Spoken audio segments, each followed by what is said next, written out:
السلام عليكم ورحمة الله وبركاته. ازيكم حبايبي؟ عاملين ايه؟ يا رب تكونوا بخير وفي اسعد الاحوال يا رب العالمين.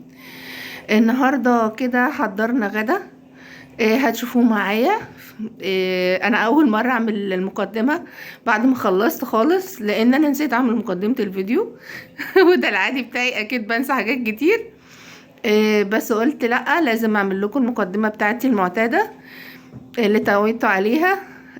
بس افتكرتها وانا لابسه وخارجه، رايحين نتمشى شويه بعد الغدوه التقيله دي. هتشوفوا ايه هي الغدوه وحضرنا ايه على الغدا النهارده. هتكملوا معايا الفيديو هتعرفوا ان لها محتاجه ضروري ماشي بعد كل ده. فهاخد لولو وهنتمشى شويه، ويمكن اصور لكم واحنا بره، ويمكن الله اعلم على. وبعد كده مش عارفه لسه بقول لكم هصور ولا لا بره.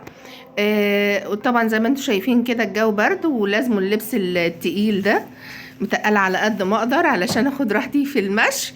ولولو زيي بس مش بتحب التقل هي قوي يعني، فانا تقلت بالنيابه عنها، لبست لبسي ولبسها. يلا شوفوا الفيديو وقولوا لي رايكم ويا رب يعجبكم. مع السلامه. نبدأ كده ونقول بسم الله الرحمن الرحيم. زي ما انتم شايفين معايا كرنب مقطعاه وسلقاه ومقطعاه، وعندي لحمة برضو لسه هقطعها. هنعمل ايه بقى؟ هنعمل محشي، وهنعمل لحمة كباب حلة. زي ما انتوا شايفين معايا، وعملتوا معايا المحشي قبل كده. بدأت على طول كده، حطيت شوية زيت حلوين كده في الحلة، زيت او سمنة زي ما انت بتحبي او زي ما انت متعودة تطبخي. حطيت شوية البصل، انا فرماه ومجهزة كل حاجة.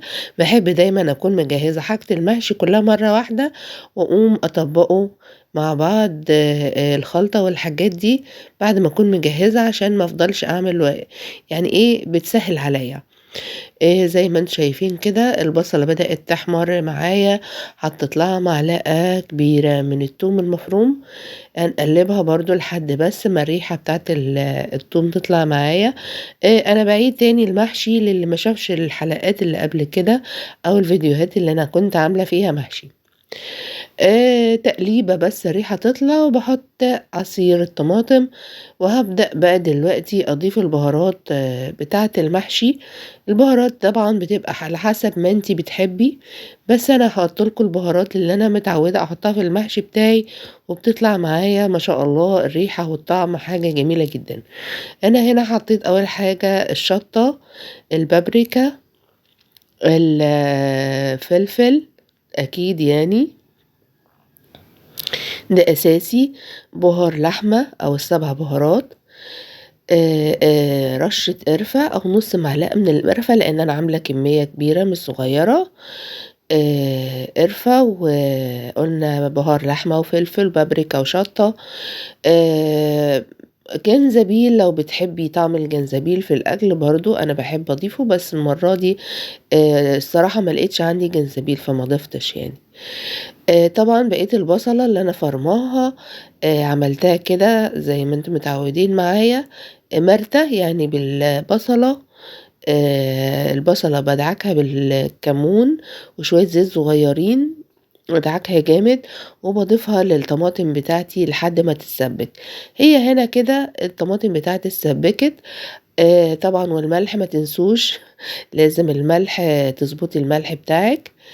أخدت شوية من التسبيكة دي علشان التسقية بتاعت المحشي في الآخر. بعد ما اتسبكت شوية كمان أو الطماطم بدأت تتقل معايا، طبعا أنا غاسلة الرز. هضيفه. شوفوا يا جماعة، ما كانش زمان الواحد بيعمل الكلام ده، ما بيسيبش الرزاية في الطبق، يعني غسلنا الرز بالرزاية كده. الحاجة غلت ولازم نحافظ على الحاجة. ده المفروض من البداية يعني، بس دلوقتي الواحد بقى بيزودها شوية. حطينا الخضرة طبعا. الخضرة شبت وبقدونس وكزبرة، كل ده بتقطع وبحطه. انا بحب دايما، واللي عارفني بحب احط خضرة كتير في المحشي، بيديله ريحة وطعم جميل جدا.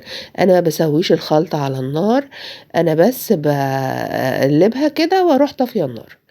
هنا طبعا زي ما انتم شايفين معايا اللحمة كنت قطعتها وبشرت عليها بصل كمية حلوة يعني.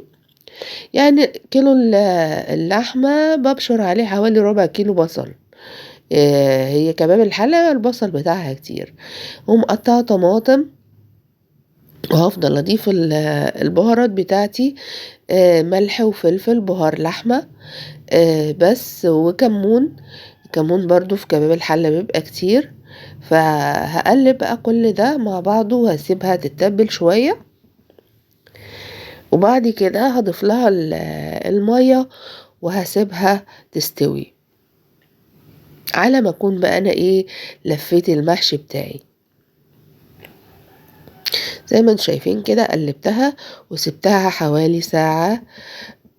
نسيت اقول لكم ان انا ضفت لها كمان معلقة صغيرة كده من الثوم المفروم، تعمل لها طعم حلو.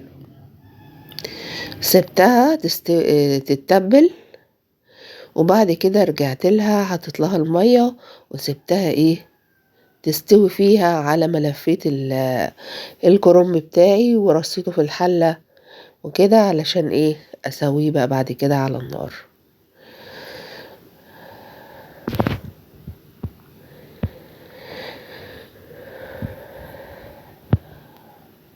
لو عندك بقى حلة ضغط وكده بتستوي حلو جدا. انا نفسي اجيب الحلة دي ان شاء الله، اجيبها قريب. بتسوي الحاجة بسرعة وبتسويها قوي كمان. هنا زي ما انتم شايفين معايا المحشي كمان كده خلص.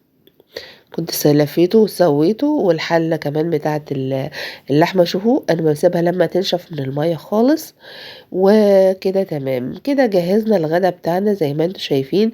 انا جهزت كده على السريع، طبعا ما فيش اي ذواق في الاكل ولا اي حاجة. هو زي ما جام الحلة اتغرف وتمام كده قوي.